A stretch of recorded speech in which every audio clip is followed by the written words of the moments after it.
Hello everyone, welcome to our channel. आज की video में हम डिस्कस करेंगे how to prepare for UGC NET exam December 2024 कि दिसंबर 2024 एग्ज़ाम के लिए आपको कैसे प्रिपरेशन करनी चाहिए। जो फ्रेशर्स हैं तो उनको कैसे फर्स्ट अटैम्प्ट में यूजीसी नेट एग्ज़ाम क्लियर करना है या फर्स्ट अटैम्प्ट में जेआरएफ कैसे क्लियर करें, तो उसी स्ट्रेटजी को बताएंगे। ठीक है, तो आज की वीडियो में लास्ट तक बने रहें तो आपको कुछ इम्पोर्टेंट बातें भी बताएंगे, स्ट्रेटजी भी बताएंगे, क्या पैटर्न होता है, सारी चीज़ें हम 1 to 1 बताने वाले हैं। सबसे पहले आपको एग्ज़ाम पैटर्न के बारे में बताएंगे। यूजीसी नेट का पेपर कैसे होता है। सिंपली 2 पेपर होते हैं, एक पेपर 1 और एक पेपर 2। ठीक है, सीबीटी मोड में होता है, कंप्यूटर बेस्ड टेस्ट होता है, मीन्स ऑनलाइन एग्ज़ाम होता है। कंप्यूटर के सामने आपको बैठकर एग्ज़ाम देना होता है।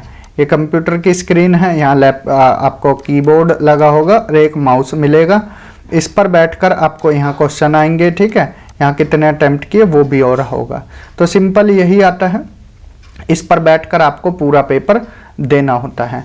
ठीक है, टाइम होता है 3 घंटे का। 3 घंटे में आप चाहे तो पहले पेपर 2 कर सकते हैं या पेपर 1। ऐसा कुछ डिसाइडेड नहीं होता है कि आपको 1 घंटा पेपर 1 में देना है या 2 घंटे पेपर 2 में, ऐसा कोई कुछ डिसाइडेड नहीं है। 3 घंटे में आप किसी को कितना भी टाइम दे सकते हैं। ठीक है, 2 पेपर होते हैं, पेपर 1 और पेपर 2। पेपर 1 में टोटल 50 क्वेश्चन आते हैं। ठीक है, 50 प्रश्न आते हैं। एक प्रश्न जो एक क्वेश्चन होता है वो कितने नंबर का होता है, 2 मार्क्स का होता है। तो कुल मिलाकर टोटल 100 मार्क्स का पेपर होगा पेपर 1।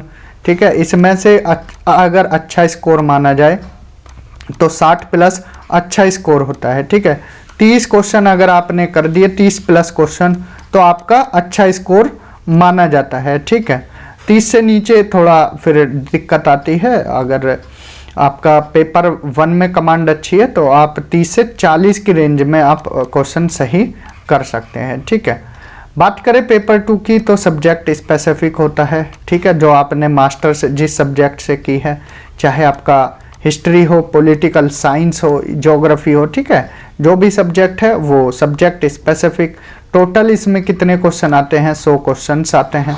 एक क्वेश्चन 2 मार्क्स का होता है, तो कुल मिलाकर कितने मार्क्स, 200 मार्क्स का ये पेपर होता है। तो पेपर 1 और पेपर 2 को मिलाएं तो टोटल 300 मार्क्स का पूरा पेपर होता है। इसी के बेस पर कट ऑफ लगती है। ठीक है, 150 क्वेश्चन भी बोल सकते हैं, 150 क्वेश्चन। ठीक है, मार्क्स के बेस या क्वेश्चन के बेस पर देख सकते हैं आप। तो अगर आपके 100 क्वेश्चन बन गए तो आपका एक सेफ स्कोर होता है। ठीक है, कट ऑफ वेरी करती है, कोई किसी सब्जेक्ट की 100 प्लस क्वेश्चन पर भी चली जाती है जेआरएफ की, और कुछ की इससे कम पर भी रह जाती है, 100 के आसपास तक। ठीक है, तो अगर आपका इतना स्कोर आ गया, एक सेफ स्कोर होता है, जेआरएफ के चांसेस रहते हैं अगर 100 प्लस पर बन गया। उसके नीचे रहे थोड़ा तो नेट के चांसेस रहेंगे। अब एक तीसरा प्रोविज़न और जोड़ा है, एडमिशन टू पीएचडी ओनली। ठीक है, एडमिशन टू पीएचडी ओनली का यहाँ पर एक नया विकल्प और आया है। यहाँ तक क्लियर हुआ, 50 question 100 marks, 100 question 200 marks, total 300 marks, 150 question. बात करें सिलेबस की तो पेपर 1 का syllabus teaching aptitude, unit 1, unit 2 research aptitude, comprehension communication, mathematical reasoning and aptitude, logical reasoning, DI, ICT, people development and environment and higher education system. Total 10 unit होती हैं, यहीं से 50 question total बनकर आते हैं। ठीक है, इनका सिलेबस हमने अलग से करा रखा है। आपको अगर सिलेबस देखना है तो डिस्क्रिप्शन में वीडियो को दे दिया जाएगा, आप सिलेबस भी यूजीसी नेट पेपर 1 का सिलेबस देख सकते हैं। क्लासेस भी अवेलेबल हैं हिंदी मीडियम और इंग्लिश मीडियम दोनों लैंग्वेज में। पेपर 2 की बात करें तो आपका सब्जेक्ट अलग होगा। यहाँ पर हम बात करते हैं ज्योग्राफी सब्जेक्ट की। तो ज्योग्राफी सब्जेक्ट में टोटल 10 यूनिट होती हैं, तो उन्हीं यूनिट्स पर टोटल 100 क्वेश्चन होते हैं। ठीक है, तो उन्हीं में से फिर आपको अगर आपके 70 प्लस हो गए, 70 प्लस, तो एक अच्छा स्कोर यहाँ पर आपका माना जाता है। ठीक है, पेपर 1 और पेपर 2। यहाँ पर सिलेबस अगर आपको डिटेल में देखना है तो आप डिस्क्रिप्शन में जो वीडियो दी गई है उसको देख सकते हैं। ठीक है, पेपर 2 ये तो था एग्ज़ाम पैटर्न और कैसे होता है पेपर 1 का सिलेबस।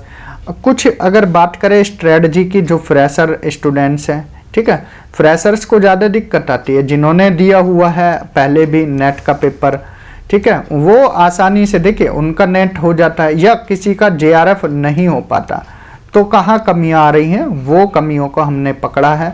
मोस्टली स्टूडेंट की बोलते हैं कि हमारा 6 बार नेट हो गया, या 8 बार नेट हो गया, 7 बार नेट हो गया, बट JRF नहीं हो पाया, तो कहीं तो दिक्कत होती ही है। ठीक है, स्ट्रेटजी की बात करें तो सबसे पहले आप वेट मत करना, अगर दिसंबर का पेपर कब होगा, कब नोटिस आएगा, तो आप इस चीज़ का वेट ना कर कर, ठीक है, अपनी प्रिपरेशन को जल्दी ही स्टार्ट कर सकते हैं। ठीक है, सबसे पहले आप अपनी प्रिपरेशन आज से ही तैयार कर दीजिए। सेकंड, अगर आपको सिलेबस नहीं पता है तो सबसे पहले सिलेबस को जानिए। ठीक है, अगर आपने देखिए सिलेबस को जान लिया, अंडरस्टैंड द सिलेबस, सिलेबस पर अगर जिस भी स्टूडेंट की पकड़ है तो वो कहीं मात नहीं खाता है, क्योंकि सिलेबस को ही एक तरह से किंग बोला जाता है। फिर उसके बाद आप अपने आप को जानिए, नो योरसेल्फ, कि आपकी कमांड किस टॉपिक में। जैसे पेपर 1 की बात करें तो पेपर 1 में कुछ यूनिट्स ऐसी हैं जो टाइम टेकिंग यूनिट हैं। ठीक है, टाइम टेकिंग यूनिट, और कुछ यूनिट्स ऐसी हैं जो थोड़ा कम टाइम लेती हैं। ठीक है, लेस टाइम लेती हैं। अब यहाँ पर हम बता देते हैं कि टाइम टेकिंग यूनिट कौन सी है। जैसे आप यूनिट 1 की बात करें, टाइम टेकिंग है। यूनिट 2 की बात करें, टाइम टेकिंग है। ठीक है, यूनिट 10 की बात करें, टाइम टेकिंग है। तो ये, और एक यूनिट और आती है जो आपकी यूनिट है, यहाँ पर बात करें यूनिट 8। ठीक है, यूनिट 8 यहाँ देख लेते हैं, यूनिट 8 ICT। ये थोड़ा टाइम टेकिंग यूनिट्स हैं, 1, 2, 8 और 10। बात करें अगर देखिए रीजनिंग और मैथमेटिक्स की, अगर आपको पहले से आता है थोड़ा, तो रिवीजन करने की ज़रूरत है। ठीक है, ज़्यादा डीप में नहीं जाना है कि आप SSC CGL का मैथ बैठकर करने लगें, या फिर ज़्यादा एडवांस मैथ करने की ज़रूरत नहीं है। सिंपल चैप्टर्स आते हैं, परसेंटेज कर सकते हो आप, परसेंटेज, एवरेज, रेशियो, ये चैप्टर अगर आपने इन पर कमांड बना ली तो एक तो मैथ के क्वेश्चन कर ले जाओगे और DI के क्वेश्चन भी आप कर ले जाओगे, तो यहाँ पर ज़्यादा दिक्कत आपको फिर आएगी नहीं। आप रीजनिंग में भी बेसिक रीजनिंग कर सकते हो। अगर पैटर्न ट्रेंड देखोगे आप, एक तो डायरेक्शन से क्वेश्चन आता है रीजनिंग में। ठीक है, डायरेक्शन से, ब्लड रिलेशन से पूछ लेते हैं। ठीक है, अगर आप पेपर को, प्रीवियस ईयर पेपर्स करने का मतलब ये होता है कि क्या ट्रेंड बदल रहा है, कैसे क्वेश्चंस आते हैं, इस तरह से। फिर आते हैं कुछ सिंपल, जैसे यहाँ पर ब्लैंक दे दिए, कुछ नंबर दे दिए, 2, 8, 12, यहाँ डैश छोड़ दिया, और यहाँ पर 60, कुछ इस तरह से आते हैं कि ये आप फिल कर दीजिए। तो ज़्यादा टफ यहाँ मैथ्स, DI और रीजनिंग, अगर इन पर पकड़ बना ली तो 12 से 13 क्वेश्चन से यहाँ पर टोटल इनके ही बन जाते हैं। ठीक है, टाइम टेकिंग यूनिट की बात करें तो टीचिंग एप्टीट्यूड, रिसर्च एप्टीट्यूड, इन पर थोड़ा वर्क करना पड़ेगा, और हायर एजुकेशन पर। ठीक है, लेस टाइम टेकिंग वही है, तो कॉम्प्रिहेंशन पर ज़्यादा काम मत करना, या कम्युनिकेशन पर ज़्यादा डीप में मत पढ़ना। ठीक है, कम्युनिकेशन अगर आप बेसिक चीज़ें भी कर ले गए तो आपकी हो जाएगी। ठीक, ये यहाँ पर हमने कुछ बातें बताई हैं। अपना टाइम टेबल बना सकते हो।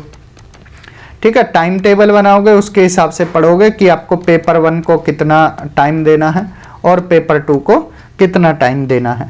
PYQs आप सोल्व कर सकते हो, जब लगे आपको सिलेबस का एक यूनिट कवर हो गया है तो उससे रिलेटेड PYQs भी आप सोल्व कर सकते हैं। लास्ट में आते आते आपको मॉक पेपर या मॉक टेस्ट देने, किसी भी कोचिंग के आप ले सकते हो। ठीक है, रिवाइज करना है आपको अगेन एंड अगेन। इससे क्या होता है, एक बैलेंस बना होता है।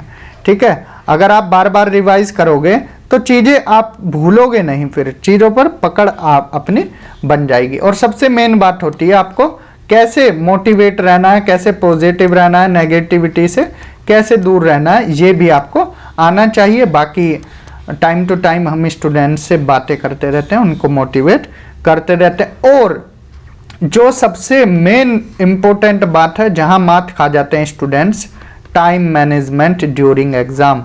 सबसे ज़्यादा दिक्कत यही आती है कि सर टाइम मैनेज नहीं हो पाता, 3 घंटे निकल गए लेकिन पेपर का पता नहीं लग पाया कि छूट गए, 12 क्वेश्चन छूट गए, 13 छूट गए, तो आप सीधी सी बात है फिर वहीं पिछड़ जाते हो। तो इसलिए टाइम मैनेज करना आपको आना चाहिए।